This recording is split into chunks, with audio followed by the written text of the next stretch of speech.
Hello guys, this is రఘురామోలెడ్డి from spot entertainment. ఈ రోజు గాంధీ టాక్స్ అనే ఒక మూవీ అయితే రిలీజ్ అయింది. కంప్లీట్ మూవీ అన్నమాట. సో ఈ మూవీ మెయిన్ కాన్సెప్ట్ ఏంటంటే డబ్బు ఉంటేనే మనం ఏమైనా చేయగలం, డబ్బు లేకపోతే మనం ఏమీ పీకలేమని చెప్పి చాలా క్లియర్ గా అర్థమయ్యేటట్టు చెప్పే ప్రయత్నం చేశారు. బట్ ఫెయిల్ అయిందనే చెప్పాలి. యాక్చువల్ గా మనం సత్యదేవ్ గారి బ్లఫ్ మాస్టర్ ఒక సినిమా ఉందన్నమాట. దాంట్లో వాడు డబ్బు కోసం ఏమైనా చేస్తాడు అని కొన్ని డైలాగులు కూడా చాలా ఫేమస్ అయినాయి అనమాట. ఎలాగైనా సరే మనం డబ్బును సంపాదిస్తే ఆ తర్వాత డబ్బే డబ్బును సంపాదిస్తుంది. సో ఈ టైప్ లో సినిమాని అయితే తీయడం జరిగిందనమాట. యాక్చువల్ మ్యాటర్ ఏంటంటే మూవీలో ఒక్కటంటే ఒక్క డైలాగ్ కూడా ఉండదు. కంప్లీట్ ఒక మూవీ లాగా ఉండదు అనమాట. యాక్చువల్ గా ఇంతకు ముందు కమల్ హాసన్ గారు చేశారు ఒకటి, పుష్పక విమానం అని చెప్పి. ఆ మూవీ మంచి హిట్ అయింది. అదేంటంటే కంప్లీట్ కామెడీని బేస్ చేసుకున్న సినిమా కాబట్టి ఆ కామెడీ యాక్టివిటీస్ వల్ల సినిమా అనేది చాలా బాగా వచ్చింది.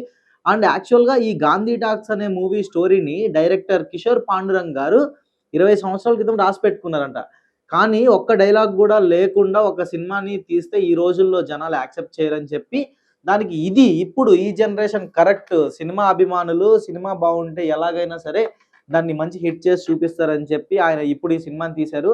ఓవరాల్ ఏంటంటే సినిమా రేటింగ్లు ఇవన్నీ తీసి పక్కన పెడితే, హిట్టా ఫట్టా అనేది కూడా పక్కన పెడితే, యాక్టింగ్ బ్రో నిజంగా దీంట్లో చేసిన ప్రతి ఒక్క యాక్టర్ ని మెచ్చుకోవచ్చు. విజయ్ సేతుపతి గారి గురించి స్పెషల్ గా చెప్పాల్సిన అవసరం లేదు. యాక్చువల్ గా డైలాగ్ చెప్పాల్సిన అవసరం ఉన్న టైంలో కూడా డైరెక్టర్ డైలాగ్ లేకుండా, అంటే దాని ఒక టాస్క్ లా తీసుకొని చేశారు. But fine. దీంట్లో యాక్టర్స్ అయితే విజయ్ సేతుపతి గారు చాలా బాగా చేశారు. నెక్స్ట్ హీరోయిన్ వచ్చేసి అదితి రావు గారు ఇంకా సిద్ధార్థ్ జాదవ్. సో వీళ్ళిద్దరు కూడా చాలా బాగా చేశారు.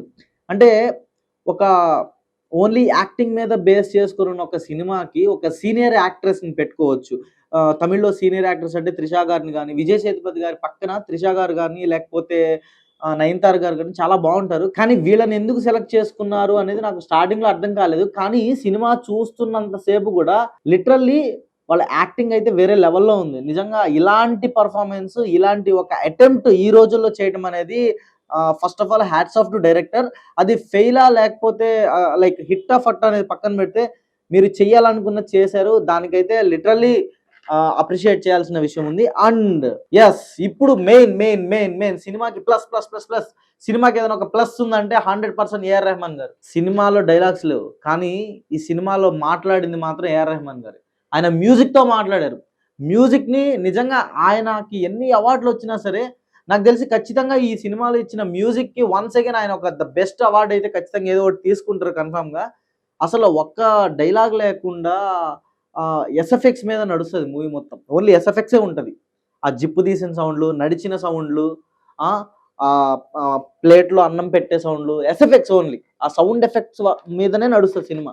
ఒక్క డైలాగ్ లేదు, కానీ బీజిఎం ఉంటుంది, వేరే లెవెల్ బీజిఎం. నిజంగా సాంగ్స్ లేదు, డ్యాన్స్ లేదు, మాటలు లేవు, యాక్టింగ్, మ్యూజిక్ అంతే. హిట్టా ఫట్టా. మళ్ళీ చెప్తున్నా, పక్కన పెడితే ఇలాంటి సినిమా ప్రతి ఒక్కరు చూడాలి.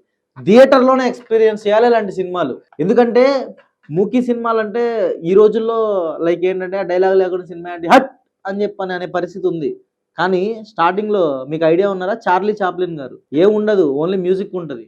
ఆయన యాక్టింగ్ కి ఇప్పటికీ ఈ రోజుకి చార్లీ చాప్లిన్ అంటే తెలియని వాళ్ళు ఎవ్వరూ లేరు. సో దాన్ని మళ్ళీ మన సౌత్ ఇండియన్, మన ఇండియన్ సినిమాలో కమల్ హాసన్ గారు ప్రూవ్ చేశారు పుష్పక విమానం చేసి. పుష్పక విమానం గుర్తుందో లేదో మీకు, యూట్యూబ్ లో అవైలబుల్గా ఉంటుంది, ఒకసారి చూడండి. ఆ మూవీ వేరే లెవెల్లో ఉంటుంది. సో అలాంటి అటెంప్ట్ ఇప్పుడున్న జనరేషన్లో 2026లో అసలు నిజంగా అటెంప్ట్కి మనం మెచ్చుకోవాలి 100%. సో ఓవరాల్గా యాక్టింగ్ అయితే అందరూ ఎరగదీశారనమాట. అందరూ రెచ్చిపోయి యాక్టింగ్ చేశారు. డైలాగ్ చెప్పాల్సిన టైంలో డైలాగ్ లేకుండా వాళ్ళ యాక్టింగ్తో ఆ సీన్ని ఎలివేట్ చేయగలిగారు. సో ఓవరాల్గా దీనికి క్రెడిట్ మొత్తం ఇవ్వాలంటే మాత్రం విజయ్ సేతుపతి గారు, at the same time Arvind Swamy గారు అయితే చాలా బాగా. యాక్చువల్గా అరవింద్ స్వామి గారు లేకపోతే ఈ మూవీ ఏమైపోయి ఉండేదో. నిజంగా కాస్టింగ్ చాలా బాగా తీసుకున్నారు. అరవింద్ స్వామి గారు ఒక అంటే విజయ్ సేతుపతి గారి కంటే కూడా అసలు స్టోరీ స్టార్ట్ అయ్యేదే అరవింద్ స్వామి గారి వల్ల స్టోరీ స్టార్ట్ అవుతుంది. అండ్ ఇంకొకటి, డైరెక్షన్ విషయంలో ఒకటి బాగా నచ్చింది. లాగ్ లేకుండా డైరెక్ట్ గా ఆడియన్స్ ని తీసుకెళ్లి స్టోరీలో కూర్చోబెట్టేసి, వన్స్ థియేటర్కి వెళ్ళి కూర్చున్న తర్వాత ఒక ఏదో లవ్ స్టోరీ అలా రన్ అవుతూ ఉంటది. ఓకే, బాగుంటది, మంచి ఫీల్ వస్తుంది. తర్వాత లాగ్ లేకపోతే చిరాకు తెప్పించకుండా డైరెక్ట్ గా లవ్ స్టోరీ అయిన వెంటనే సీదా తీసుకెళ్లి స్టోరీలో కూర్చోబెడేస్తారు. సో అక్కడ నుంచి డబ్బుకున్న వాల్యూ. ఈ రోజుల్లో చాలా మంది డైలాగ్ కొడతారు, డబ్బే ఉంది వాళ్ళు వస్తుంది రేపు పోతుందని. చాలా మంది పెద్దోళ్ళు చెప్పారు దీని గురించి. డబ్బు వాళ్ళు ఉంటది కానీ రేపు రావాలంటే రాదు. అనే దాన్ని చాలా బాగా మెన్షన్ చేశారు. సో ఇలాంటిది మనీకి వాల్యూ ఇచ్చేటువంటి మూవీస్ చాలా తక్కువ వస్తాయి. వచ్చిన ప్రతి ఒక్క మూవీని మనం మిస్ చేయకూడదు. అండ్ పర్టికులర్ గా ఇలాంటి మూవీస్ ని మనం థియేటర్స్ లో చూసి ఎంజాయ్ చేస్తే ఆ ఫీల్ అయితే చాలా బాగుంటది. సో నేనైతే 100% థియేటర్కి వెళ్ళి చూడమని చెప్తాను. ఏదన్నా మీకు డిసప్పాయింట్మెంట్ వస్తుంది, డైరెక్షన్ పరంగా వస్తుంది. ఇంకొకటి కనీసం జరిగే సీన్కి కింద మీకు సబ్ టైటిల్స్ కూడా ఏ లాంగ్వేజ్ లోనూ సబ్ టైటిల్స్ కూడా లేవు. సో ఒక కొత్త ఎక్స్పీరియన్స్. ఇంటెలిజెన్స్ ఉంటారు కదా, ఒక ఇంటెలిజెన్స్ వాడెవడో అంటాడు, ఒక డైలాగ్ కొడతాడు, ఇది అర్థం కావాలంటే మినిమం డిగ్రీ చదివి ఉండాలని. సో డిగ్రీ చదవడం కాదు, వాళ్ళ మైండ్ని అంత ప్రిపేర్ చేసుకుని థియేటర్లోకి వెళ్ళి కూర్చోవాలి.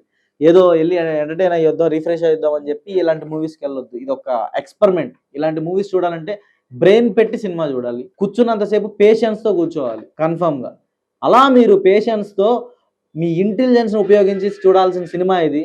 సో ఇలాంటి సినిమాలు చూడడం వల్ల మన ఇంటెలిజెన్స్ పెరుగుతుందని కూడా చెప్తాను. అట్ ద సేమ్ టైం మనకున్న వాల్యూ, నేను ఒకటైతే కన్ఫర్మ్గా చెప్తున్నాను, ఎవరైతే ఫిలిం ఇండస్ట్రీలో యాక్టర్గా సెటిల్ అవ్వాలి, యాక్టర్గా సర్వే అవ్వాలని ఎవరైతే అనుకుంటున్నారో వాళ్ళు ఈ సినిమా మిస్ అవ్వకుండా ఖచ్చితంగా చూడాలి. ఈ సినిమా నేను యాక్టర్ అవ్వాలనుకుంటున్నాను ఫ్యూచర్లో, లేకపోతే నేను ఫిల్మ్ ఇండస్ట్రీలో సెటిల్ అవ్వాలి అని ఎవరైతే అనుకునే పర్సన్స్ ఉన్నారో వాళ్ళు 100కి 200% ఇలాంటి సినిమాలు చూడాలి. ఓకే, మనం ఆడిషన్స్కి వెళ్ళినప్పుడు ఏదో సినిమా డైలాగులు చెప్పేసామా, లేకపోతే ఏదో డైలాగులు రాసుకొని బట్టి అక్కడికి వెళ్ళి గట్టిగా అరిచేసి కెమెరాల ముందు ఏదో చేసేస్తే ఛాన్సులు రావు.